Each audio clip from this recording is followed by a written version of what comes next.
அண்மை செய்தியை பார்த்துக் கொண்டிருக்கிறோம். மாநிலங்களவை தேர்தலில் போட்டியிட மக்கள் நீதி மய்யம் தலைவர் கமல்ஹாசன் தாக்கல் செய்த வேட்புமனுவானது ஏற்கப்பட்டிருக்கிறது. மாநிலங்களவை தேர்தலில் போட்டியிட மக்கள் நீதி மய்யத்தின் தலைவர் கமல்ஹாசன் தாக்கல் செய்த வேட்புமனு ஏற்கப்பட்டிருக்கிறது. இது தொடர்பான அண்மை செய்தியை பார்த்துக் கொண்டிருக்கிறோம். கூடுதல் தகவல்களை செய்தியாளர் கார்த்தி வழங்க கேட்போம். கார்த்தி, விவரங்கள். வேட்புமனு பரிசீலனை இன்று காலை சரியாக 11 மணியிலிருந்து துவங்கி நடைபெற்று வருகிறது. வேட்புமனுக்கள் பரிசீலனை செய்யப்பட்டு ஏற்புடைய மனுக்கள் ஏற்றுக்கொள்ளப்படுகிறது. அந்த அடிப்படையில் மக்கள் நீதி மய்ய கட்சியின் தலைவராக இருக்கக்கூடிய மாநிலங்களவையில் திமுக சார்பில் போட்டியிடக்கூடிய கமலஹாசன் அவர்களுடைய வேட்புமனுவானது தற்போது ஏற்றுக்கொள்ளப்பட்டிருக்கிறது. ஆல்பபெட்டிக்கல் ஆர்டரில் அந்த மனுவானது பரிசீலனைக்கு எடுத்துக் கொள்ளப்பட்டு இன்று காலை 11 மணியிலிருந்து வேட்புமனுக்களானது பரிசீலனை எடுத்துக் கொள்ளப்பட்டு நடைபெற்று வருகிறது.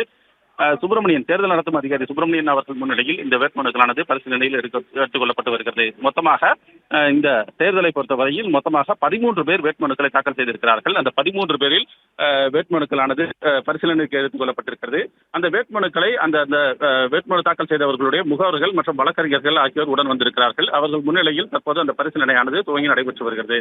அதில் தற்போது மக்கள் நீதி மய்யத்தின் தலைவராக இருக்கக்கூடிய கமலஹாசன் அவர்களுடைய வேட்புமனுவானது ஏற்றுக்கொள்ளப்பட்டிருக்கிறது. வேட்புமனு ஏற்றுக்கொள்ளப்பட்டதை அடுத்து அவர் அந்த பட்டியலில் இடம்பெற்றிருக்கிறார். அதாவது அதிகாரப்பூர்வமாக வேட்புமனு ஏற்றுக்கொள்ளப்பட்டவர்களுடைய பட்டியலில் அவருடைய பெயர் இடம்பெற்றிருக்கிறது. அடுத்தபடியாக வில்சன் அவர்களுடைய வேட்புமனுவும் தற்போது ஏற்றுக்கொள்ளப்பட்டிருப்பதாக தகவலானது வெளியாகி இருக்கிறது. திமுக சார்பில் மொத்தமாக 3 பேர் போட்டியிடுகிறார்கள். வில்சன், கவிஞர் சல்மா மற்றும் சிவலிங்கம் ஆகிய 3 பேர் போட்டியிடுகிறார்கள்.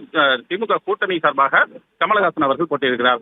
ஆல்பபெட்டிக்கல் ஆர்டரில் அந்த மனுவானது பரிசீலனையில் எடுத்துக் கொள்ளப்பட்ட வரக்கூடிய காரணத்தால் தற்போது கமலஹாசன் அவர்களுடைய மனுவானது முதலில் ஏற்றுக்கொள்ளப்பட்டிருக்கிறது. அடுத்த கட்டமாக வில்சன் அவர்களுடைய மனுவும் தற்போது ஏற்றுக்கொள்ளப்பட்டிருக்கிறது. அதற்கு அடுத்தபடியாக சல்மா அவர்களுடைய மனுவானது தற்போது பரிசீலனை மேற்கொள்ளப்பட்டு வருகிறது. அதனை அடுத்து சிவலிங்கம் அவர்களுடைய மனுவும் பரிசீலனைக்கு எடுத்துக் கொள்ளப்படும். அதனைத் தொடர்ந்து இன்பதுரை, அதிமுக தரப்பில் இன்பதுரை மற்றும் தனபால் ஆகியோர் வேட்புமனு தாக்கல் செய்திருக்கிறார்கள். அவர்களுடைய மனுவும் பரிசீலனைக்கு எடுத்துக் கொள்ளப்பட்டு பெரும்பாலும் அவர்களுடைய மனுக்களும் ஏற்றுக்கொள்ளப்படுவதற்கான வாய்ப்பு இருக்கிறது. என்றால் எம்எல்ஏக்களுடைய பரிந்துரை கடிதம் முக்கியமாக அளிக்க வேண்டும். அந்த அடிப்படையில் 10 எம்எல்ஏக்களுடைய பரிந்துரை கடிதத்தின் அடிப்படையில் தான் இந்த 6 பேரும் வேட்புமனுக்களை தாக்கல் செய்திருக்கிறார்கள். எனவே 6 பேரும் போட்டியின்றி தேர்வாவது உறுதி செய்யப்பட்டிருந்தாலும் தற்போது வேட்புமனு பரிசீலனை என்பது அந்த நடைமுறை பின்பற்றப்பட வேண்டும் என்ற காரணத்தினால் அந்த நடைமுறை பின்பற்றப்படுகிறது. பரிசீலனை நடைபெற்று வருகிறது. அதில் குறிப்பாக கமலஹாசன் அவர்களுடைய வேட்புமனுவானது தற்போது ஏற்றுக்கொள்ளப்பட்டிருக்கிறது. வில்சன் அவர்களுடைய வேட்புமனுவும் ஏற்றுக்கொள்ளப்பட்டிருக்கிறது. அடுத்தபடியாக சல்மா அவர்களுடைய வேட்புமனுவானது தற்போது பரிசீலனை மேற்கொள்ளப்பட்டு வருகிறது. எனவே இன்று மதியத்திற்குள்ளாக அந்த 13 பேருடைய வேட்புமனுக்களும் பரிசீலனைக்கு எடுத்துக் கொள்ளப்பட்டு ஏற்புடைய அந்த வேட்புமனுக்கள் மட்டும் ஏற்றுக்கொள்ளப்பட்டு அவர்கள் இறுதி பட்டியலில் இடம்பெறுவார்கள். அதனை அடுத்து வருகிற 12ஆம் தேதி வேட்புமனுக்களை திருப்பப் பெறுவதற்கான கடைசி நாளாக அறிவிக்கப்பட்டிருக்கிறது.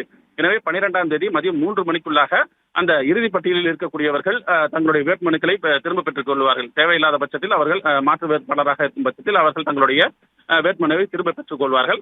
அதன் பின்னர் இருக்கக்கூடியவர்கள் இறுதியாக அந்த தேர்தல் நடத்தப்படுமா அல்லது 6 பேர் மட்டுமே இருக்கும் பட்சத்தில் அதிகாரப்பூர்வமாக அவர்கள் வெற்றி பெறுவார்கள் என்ற அறிவிப்பானது வெளியிடப்படும். எனவே வருகிற 12ஆம் தேதி மாலை 3 மணிக்கு பிறகாக இந்த 6 பேர், குறிப்பாக திமுக மற்றும் அதன் கூட்டணி கட்சி என்ற 4 வேட்பாளர்களும் அதிமுகவில் 2 வேட்பாளர்களும் வெற்றி பெற்றதாக வருகிற 12ஆம் தேதி 3 மணிக்கு பிறகாக அறிவிக்கப்படுவதற்கான வாய்ப்பு இருக்கிறது.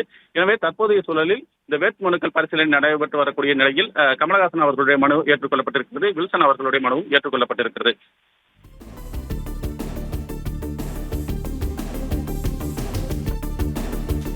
நன்றி கார்த்தி, விரிவான தகவல். பிளே ஸ்டோர் மற்றும் ஆப் ஸ்டோரில் இருந்து பாலிமர் செயலியை QR கோடு மூலம் பதிவிறக்கம் செய்யுங்கள். செய்திகளை உடனுக்குடன் பெறுங்கள்.